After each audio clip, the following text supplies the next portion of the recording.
Brian Sobel. Brian, the president now faces a divided Congress. We'll talk about that in a moment. Let's start with Jeff Sessions. Now that he has fired Jeff Sessions, what, if anything, do you think this means for Robert Mueller's investigation? I think it proceeds. I think the president knows history. He knows about the famed Saturday Night Massacre. I don't think he's going to repeat history that way. If he wanted to truncate the Mueller investigation, I think it would have happened before.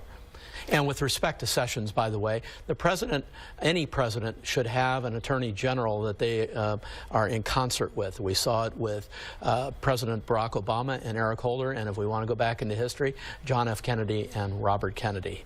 Now that the Democrats have taken back control of the House, do you think they'll try to work with him, or do you think they'll launch investigation after investigation? Could they try to impeach him? Could they subpoena his tax returns?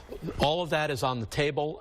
They have to take the decision about whether they want to claim some victories legislatively before the 2020 election. So there's some decisions that have to be made. The president was clear today, if this is all going to be about investigations, I'm not going to help you with legislation. So they all have to get in a room and figure out where this is all going. It would also seem to me that it would not help Democrats if all they did over the next 2 years was attack Donald Trump and say, and base their whole campaign on we don't like Donald Trump, as opposed to what are we doing exactly to help the country. I think that's a losing campaign if it's just we hate that guy and we have nothing else to show for what we're doing, because the president will use that frankly against them by calling them a do-nothing Congress. Brian, what do you think about Democrats? Will they elevate Nancy Pelosi to House Speaker, or will they try to bring in new leadership? That's a really good question. I think Nancy Pelosi has a lot of old relationships there. She's raised a lot of money for members.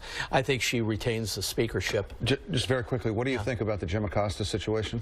That's so uncomfortable to watch, to be honest with you. And I think both sides, the media at the White House and the president, need to hit the reset button on that.